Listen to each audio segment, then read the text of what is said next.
The United States does not believe that NATO membership for Ukraine is a realistic outcome of a negotiated settlement.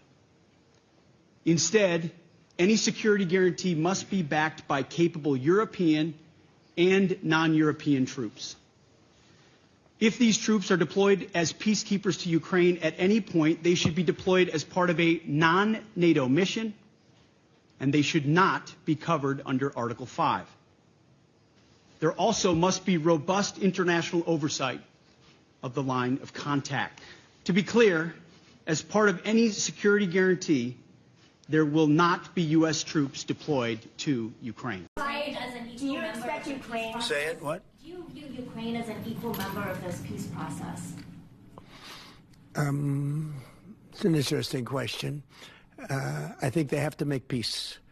Their people are being killed, and I think they have to make peace. I said that was not a good war to go into, and I think they have to make peace. That's what I think.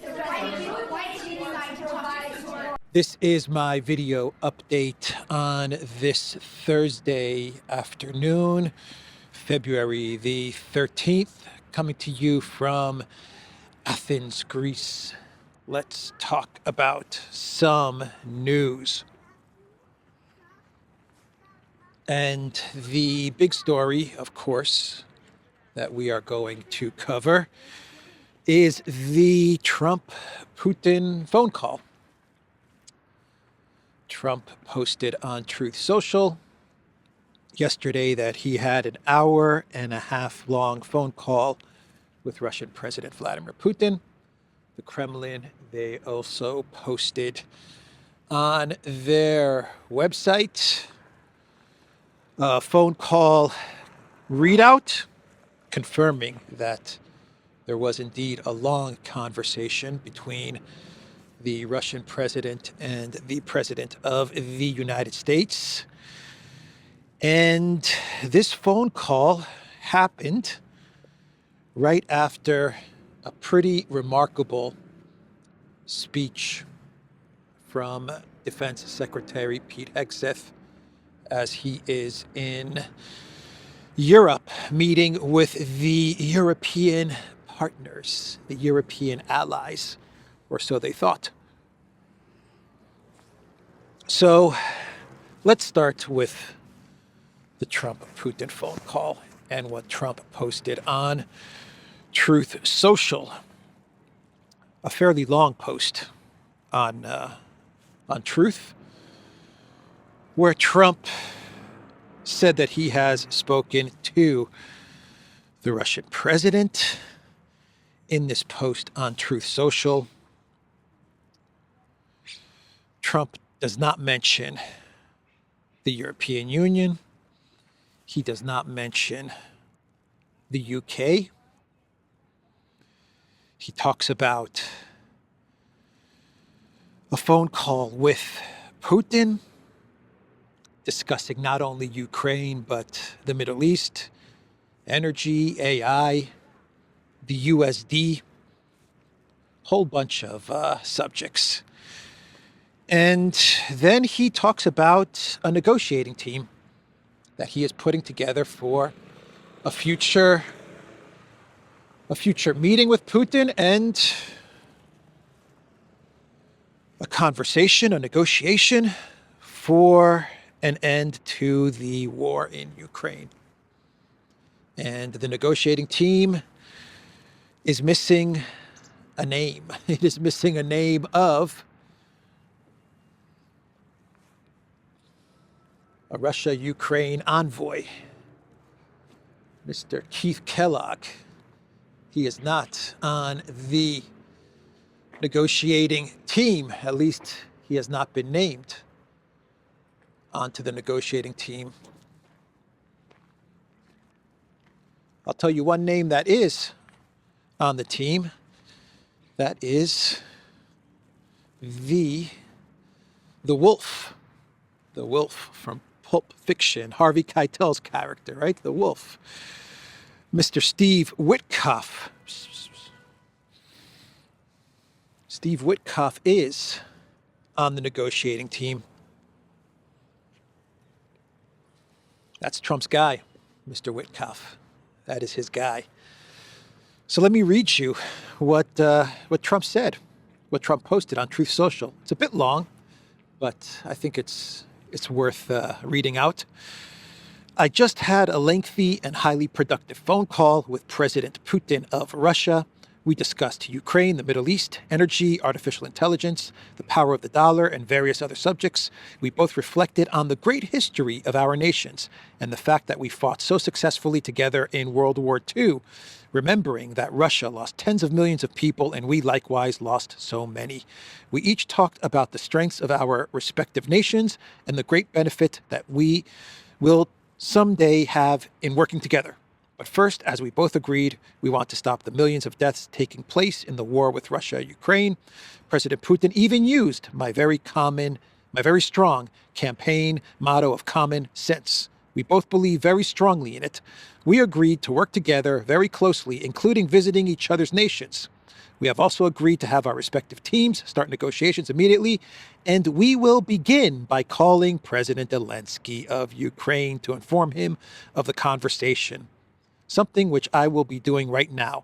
I have asked Secretary of State Rubio, Director of CIA Ratcliffe, National Security Advisor Waltz, and Ambassador and Special Envoy Steve Witkoff to lead the negotiations, which I feel strongly will be successful. Millions of people have died in the war. That would not have happened if I were president, but it did happen, so it must end. No more lives should be lost. I want to thank President Putin for his time and effort with respect to this call and for the release yesterday of Mark Fogel, a wonderful man, and I personally greeted last night at the White House. I believe this effort will lead to a successful conclusion, hopefully soon. All right, that was the call from, or the post from Truth Social about the call from Trump to Putin. And they will inform Elensky. They will inform Elensky of the conversation. Wow. Wow. What can be said about that one, huh? What can be said? We will begin by calling President Zelenskyy of Ukraine to inform him of the conversation. We're going to inform him of the conversation that we just had. Incredible, huh? Yeah, Elensky's out of the loop. No doubt about it.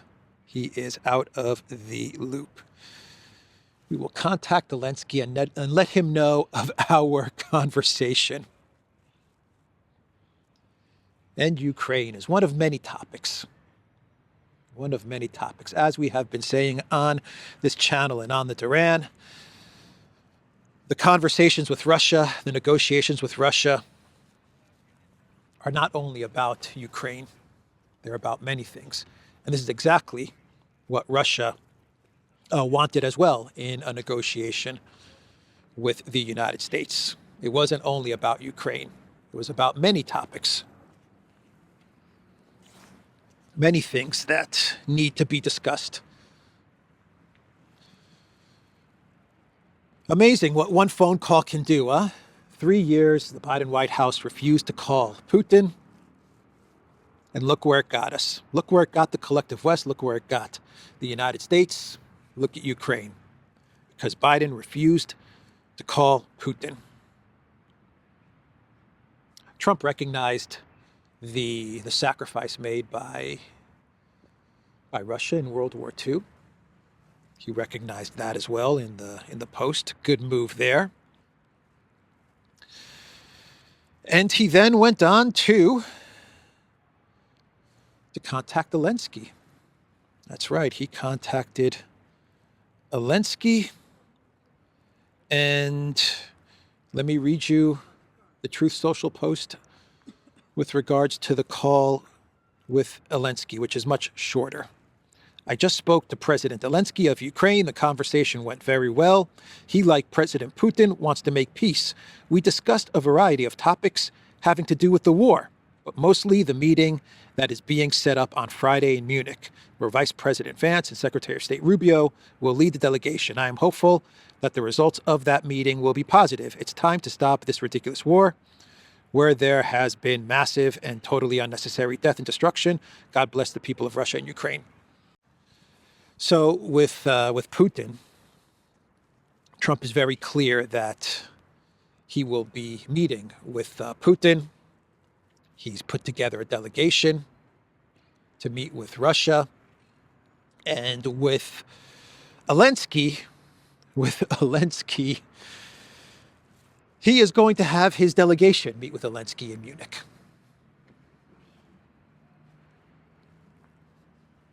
That's it. That is it. We're going to inform Zelenskyy of the phone call, and then I'm going to tell my delegation to meet with Zelenskyy in Munich, tell him how all of this is going to go down. Oh, that cat is going for the pigeon. He's going for the pigeon.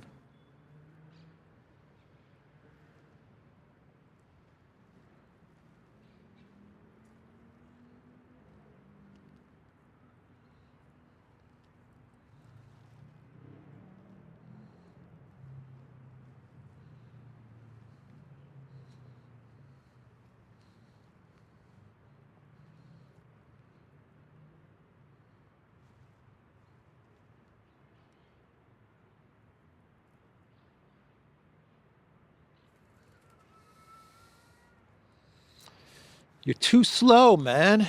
You're too slow.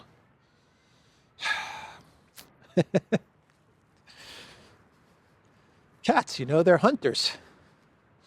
They are hunters. Way too slow.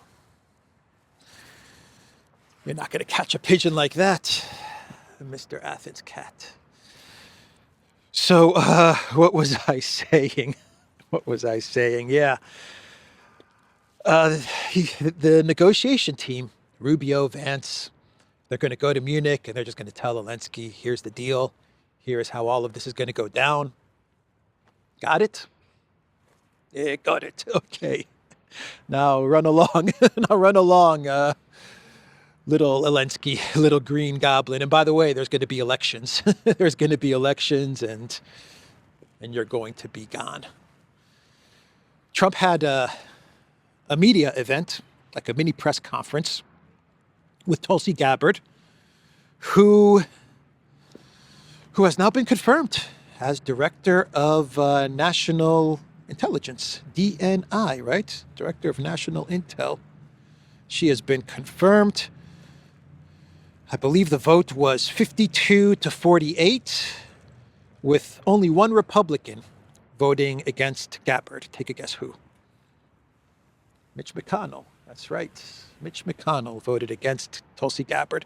So they had a mini press conference, and Tulsi Gabbard, she thanked Trump for the honor and opportunity to serve in his administration. And then Trump took some questions, and of course, all of the questions were about his phone call with Putin. And Trump said that Putin has invited Trump to Moscow. Trump has invited Putin to the United States. And most likely the first meeting will take place in Saudi Arabia. By the way, the readout from the Kremlin and what Peskov has said about the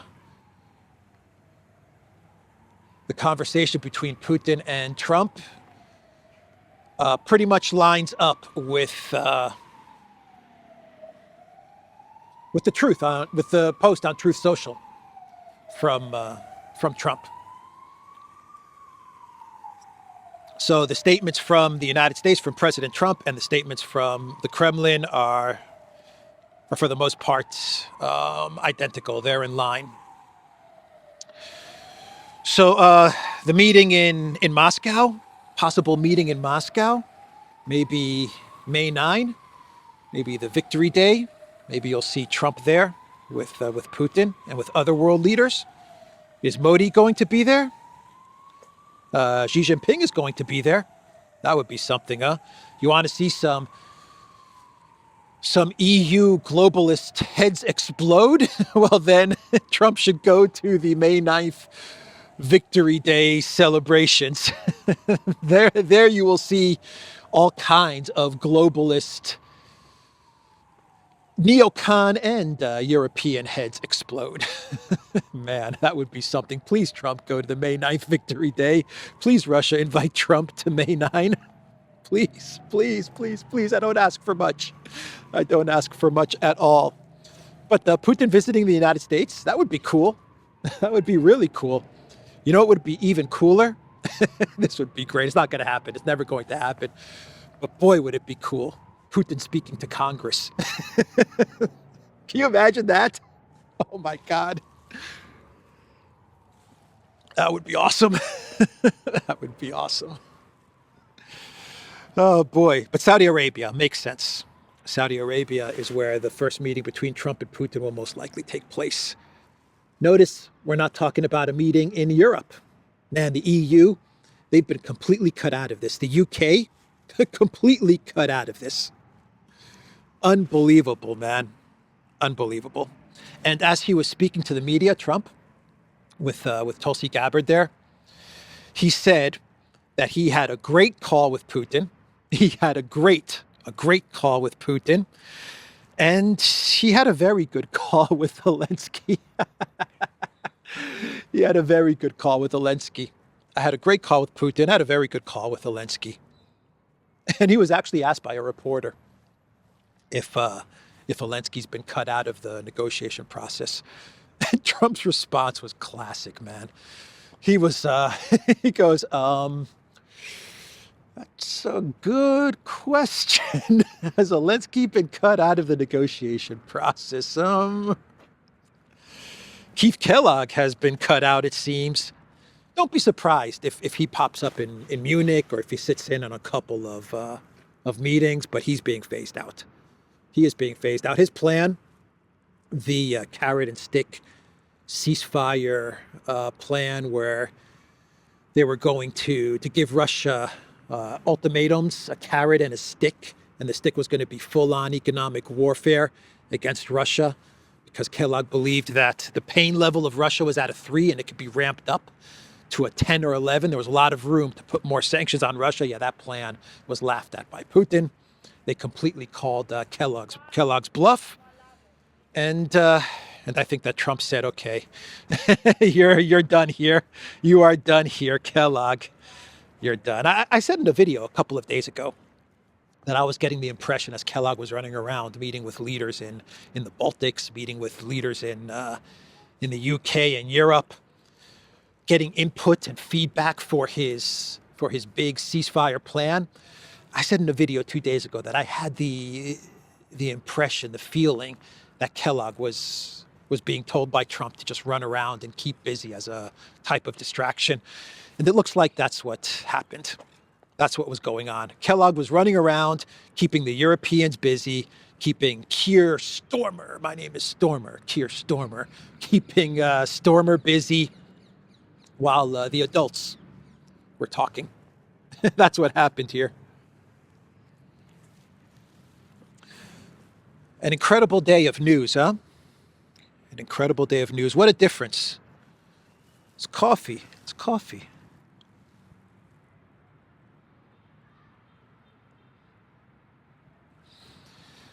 What a difference one phone call makes. It feels like the fever broke. This crazy, nutty, destructive fever has finally broken. Pete Hegseth, he got the ball rolling. He got the ball rolling in all of this. An amazing speech, an amazing statement from Pete Hegseth. Very strong statement, direct and to the point. He had Europe just crapping in their pants, man. I don't have another word for it. I mean, Pete Hegseth, he just went to the meeting. I believe this was a NATO meeting, and he just told the Europeans how it is, how it's all going to play out. And basically his message was, this is how we're going to do things. You guys don't like it? Then take over Project Ukraine. But you're going to pay for it. You're going to fight Russia. We're out of here. We want nothing to do with any of this. If you guys don't want to go along with how the United States and President Trump are going to handle Project Ukraine, then you guys take it. That was his message. And don't come to us crying about Article 5 or anything like that. We're not going to listen to you all. That was what Pete Hegseth told the Europeans. By the way, Trump also said in his presser with Tulsi Gabbard that he wants money. He said, I want money. I want the $350 billion. He said Europe has given Ukraine about $100 billion in loans. And Trump said, what is Biden doing? What was he doing? The Europeans are giving $100 billion to Ukraine in loans, and they're right next to Ukraine. And we're separated by an ocean, and we've given them $350 billion, not secured by anything, no loans, nothing. Biden was just handing out the money. And Trump said it again, I want money. I want my money back. I want the U.S.'s money back. That's what Trump was saying. He's going to get the $350 billion. I don't know how he's going to do it, but I bet you Russia can help. I bet you if they sit down and talk, they can figure out ways. But Trump said that the Treasury Secretary is in Kiev, and he's going to figure out what's going on. He's going to look at the books and figure out where did all the money go and how much are we in for and how are we going to get it back. Incredible day. But Hegseth, let's get back to his statement. So yeah, he rolled into to Europe. He rolled into, I believe he was in Brussels. Maybe he was in Germany, but I think this was in Brussels right before, or maybe it was in Germany. Doesn't matter. But man, he rolled into Europe and he just told them, no NATO for Ukraine, guys. Forget about it. No NATO. It's not going to happen. Everyone was just stunned. This is the first time that someone has said with this much authority, no NATO. You know, Biden, towards the end, Biden and Blinken and Sullivan, they would kind of dance around it. Well, you know, eventually they're going to get into NATO. That's what Blinken would say. They're not going to get into NATO now, but eventually I see their future in NATO. They loved that line. I see their future in NATO. That's what Blinken would always say. Their future is in NATO. Sullivan would say that too. They're not going to get in NATO now, but their future is in NATO. And we're going to build a bridge. Oh, they loved that line as well. We're going to build a bridge for Ukraine into NATO. They loved that one. We're going to build a bridge. And Ukraine's going to cross that bridge into NATO. Hegseth came in there and he's like, no NATO. He's like, no NATO. It's over. No NATO for Ukraine. 4 words. No NATO for Ukraine. The fever broke. And you know what? For the past 3+ years, we've been told by Stoltenberg and Bidenopoulos and Blinkety Blinken and Jake the Snake Sullivan and Cookies Newland and the Pirate Schultz and Vander Crazy and Annalena 360. They've been telling us that if we say those 4 words, no NATO for Ukraine, then the world's just going to blow apart. That's what they've been telling us. That's it. It's over. The world is finished. The world stops spinning. The sun stops rising. We can never say those words. You can't even speak those words. Don't even think those words. No Ukraine for NATO. Don't even think that. Don't say it. And then Pete Hegseth said it. He said it. No NATO for Ukraine. He said it. And you know what? We're still here. I'm here. You're here. The world is here. The animals are all around us. The birds are chirping. The cats are playing. No NATO for Ukraine.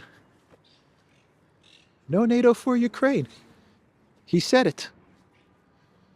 And we're all okay.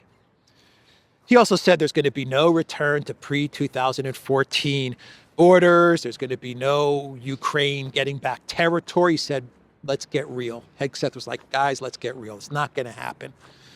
He said that as well. And then he said, no relying on the United States of America. There's going to be no U.S. boots on the ground in Ukraine. There's going to be no U.S. money, no U.S. weapons. You don't like it, Europeans? You don't like it? You don't agree? You take over. You take over. We're Audi 5000. Pete Hegseth. Unbelievable statement from Pete Hegseth. Unbelievable. Politico, the USAID-funded Politico, has an article with the title, Trump and Putin Stun Europe with Peace Plan for Ukraine. They stun Europe. Speaking about stunning, stunning and brave, Kaja Kallas, she posted on X, Ukraine's independence and territorial integrity are unconditional. Our priority must now be strengthening Ukraine and providing robust security guarantees. In any negotiation, Europe must have a central role. Our Weimar Plus statement, and she includes in this post on X a screenshot of a document that they have called the Weimar Plus statement. You cannot come up with a better name than Weimar Plus, man. I can't believe this. That's the one that they went with, the Weimar Plus. And it's the European Union, it's Germany, France, Poland, Italy, Spain, and the United Kingdom. And together, they are calling themselves the Weimar Plus. And this is their statement.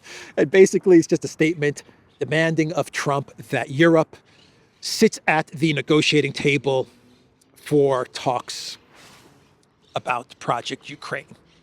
They want to be included in the talks for Project Ukraine. They are demanding it. They are demanding a seat at the table. And they want a seat at the table, not so they can help get to peace. They want a seat at the table because they want to sabotage the peace deal, because they know that if the United States leaves them, if the U.S. leaves them, if it leaves Europe, then all the money and all the power goes with the United States. How are they going to buy a villa in Italy? How are they going to buy a yacht?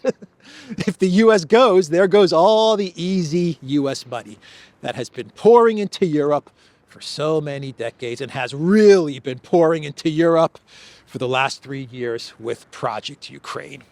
So they're going to try their very best to keep the U.S. bogged down in Ukraine, which by extension means the U.S. bogged down in Europe and spending in Europe. Yeah, Saudi Arabia. Saudi Arabia is where the first meeting's going to be. Not in Europe, not in a European city. It's going to be in Saudi Arabia. Man, Europe has been completely cut out of all of this, completely snubbed. An unbelievable day, everybody. An absolutely unbelievable day.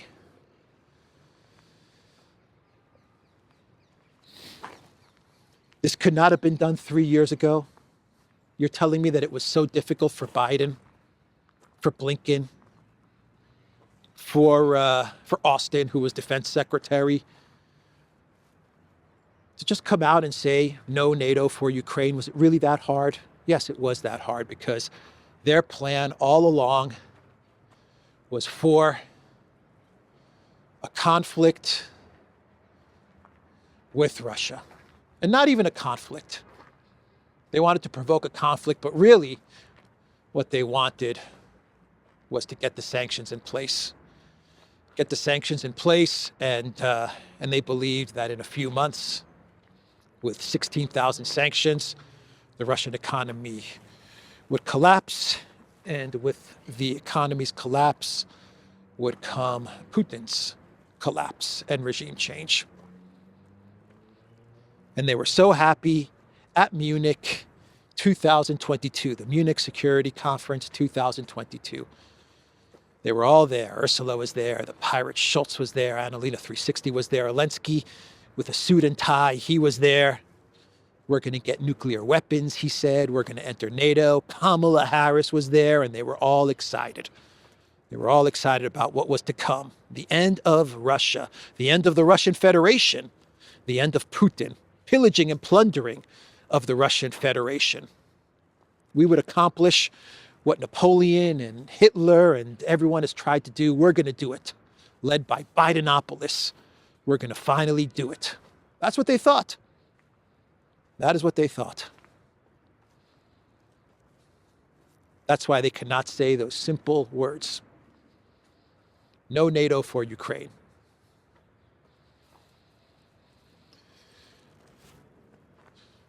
An amazing day. An absolutely amazing day. And congratulations to Tulsi Gabbard.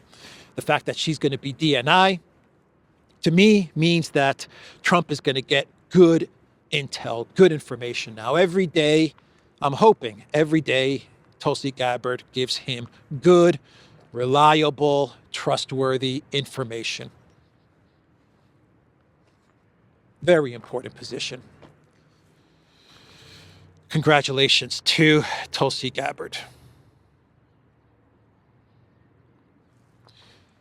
So with the prisoner exchange, very quick, the Russians, we've learned that the Russians are going to be getting back Alexander Vinnik, who was a crypto billionaire, and he was arrested by the United States. I think they accused him of money laundering or some sort of a scam with crypto, something like that.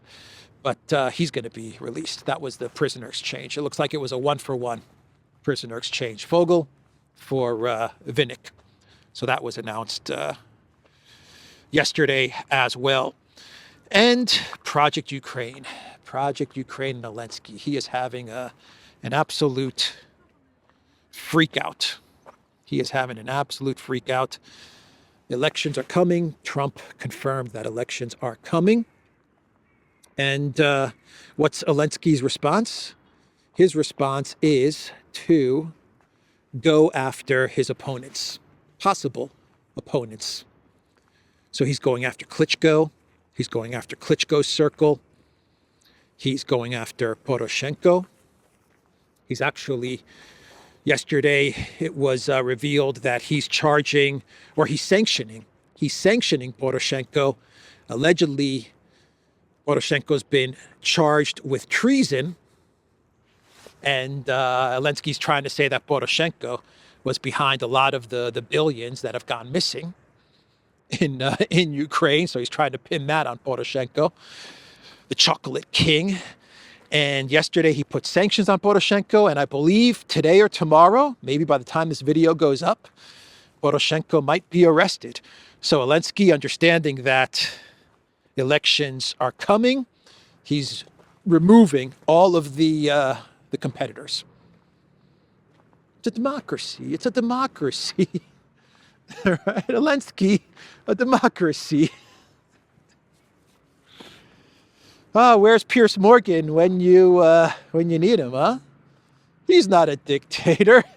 No, he's a dictator, but he's a dictator I like, Tucker. Tucker, he's a dictator, but I like this dictator. Oh, man. Europe left out of everything. How embarrassing is this for Europe? How embarrassing. When Putin gave that interview to Zarubin, and he said, look, right now the Europeans, they're upset and they're whining and complaining about Trump, but Trump he'll get them in line, and their tails will be wagging very, very soon for their master. Putin was basically telling Trump, get the Europeans in order, get them in order, and let's get this deal going. Tell them to sit down, tell them to behave, and then let's get this deal going. Putin knows what's up. So we also got news yesterday that the NED, the National Endowment for Democracy, of which Cookies Newland is on the board of directors, that their funds are being cut off, frozen by Doge. Exclusive, Trump is starving the National Endowment for Democracy. Doge has frozen funds to the organization that was instrumental in helping win the Cold War. It's been a bloodbath. It's been a bloodbath, says NED. Oh, poor Cookies Newland. She just got on the board too. Just like what? A year ago? 6 months ago? Just got on the board of NED, and now it looks like their funds are being frozen by Doge, by Musk. Bad day for the neocons yesterday. Very bad day for the neocons. Let's do a clown world and we'll wrap this video up. And did you catch Bolton's interview? I believe it was it with CNN? I think it was with CNN, where John Bolton, he was complaining about the confirmation of Tulsi Gabbard.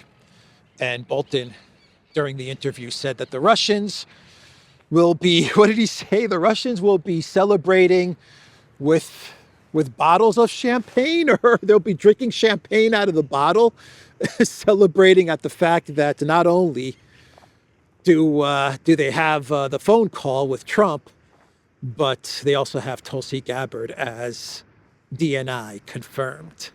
Here's what Bolton said. Well, I think Putin couldn't be happier. I tell you, they're drinking vodka straight out of the bottle in the Kremlin tonight. It was a great day for Moscow. I think Tulsi Gabbard's role as Director of National Intelligence is going to be extremely harmful to our national security. I think many allies are now going to think twice before they share intelligence with us. I think it'll impair our ability to gain confidence around the world. It was one of his worst nominations, beyond a doubt. So that was Bolton talking crazy, as he always does, talking neocon crazy, as he always does. And since we're talking about crazy, how about Mark Rutte, the new NATO Secretary General, taking a huge, massive L. What a big L for Rutte. Rutte. Yeah, so he started the day thinking that it's going to be Kellogg, ceasefire plan, carrot stick, ultimatum to Russia. If you don't agree with the ceasefire, then economic warfare. That's how he started the day, okay? Just picture it. This is how Rutte is starting the day, right? The Europeans, the UK, Trump, the collective West, with Kellogg putting the plan together, we're going to stick it to Putin. So what does Rutte do? He has a press conference. He's speaking to the media, and he sends a warning to Putin. But let me bring it back to what I said before, and that is that at the moment, if Putin would attack NATO, the reaction will be devastating. He will lose. So let him not try it. And he knows this. The deterrence and defense is very strong. What we have to make sure of is that 4 or 5 years from now, given his speed of ramping up his defense industry production and all the other stuff, but also look at what China is doing in having 1,000 nuclear warheads by 2030. And then Pete Hegseth spoke. And then Trump announced the phone call with Putin. And then we got word of the meeting between Trump and Putin being set up, and the negotiations and the dialogue between Russia and the United States. And what did Rutte say after all of this went down? He said, it clearly gave the impression that it was a successful phone call. We all want peace in Ukraine. Oh, man. Rutte started the day fired up, thinking he's going to stick it to the Putin, ended the day in defeat, taking a big, massive L. So that was Rutte. And we can do one more clown world. Orban was with Alice Weidel, and he was talking about Europe negotiating with Trump on tariffs, and how the European leadership, the EU leadership, is not even remotely close or remotely prepared or remotely at the level of Trump to negotiate successfully on tariffs for the best interests of the European Union. And Orban said that the EU leaders are like cowardly rabbits. That's what he compared them to, cowardly rabbits.